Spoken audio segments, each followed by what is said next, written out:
Hey, good morning, Grace City. Happy Friday to you.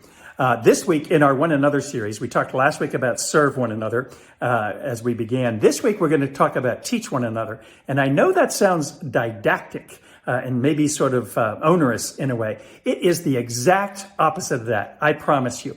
We're going to focus in Colossians chapter 3, verses 12 to 17, and I'll get you to our focus text in a minute. But it's all about teaching one another in the context of the musicality of our faith. Now, music has always been important to me. I've loved it. I'm not a pro. I've never acted as a pro, but I've gotten to play in bands and play in nightclubs, and I've gotten to play with worship teams for years, and I love it. As a matter of fact, you can see, I'll take you on a little tour of our music room. It's meant to be a living room, but it's a music room. You see a piano there, and then my favorite instrument you see back behind me here is my guitar, and then even in behind that you see a bass, and behind that a violin, and over here you see something you'll never see. Well, you've never seen me play at Grace City. Maybe one day is a banjo, and then in various cases there are blues harps and other things. And I love music. That's the point. Our kids have grown up loving music and playing instruments and singing and all those things.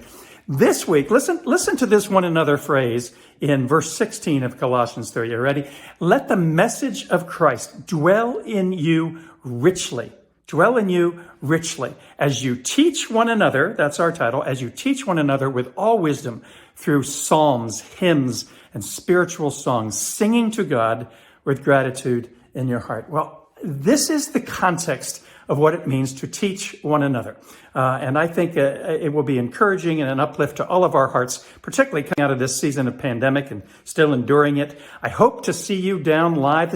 We're into our last 3 weeks of being outside for worship. Then we'll get to move inside to a beautiful, big, large space. But I hope you come outside with us this Sunday to enjoy this. I'm going to team up with the worship team in a sort of unique way to deliver this sermon, which is an offering to God, the way our music is an offering to God. So 10 a.m. Sunday. I love this church. This worship team's phenomenal. We're going to learn what it means to teach one another in the context of our musical faith. Can't wait to see you. Love you, Grace City.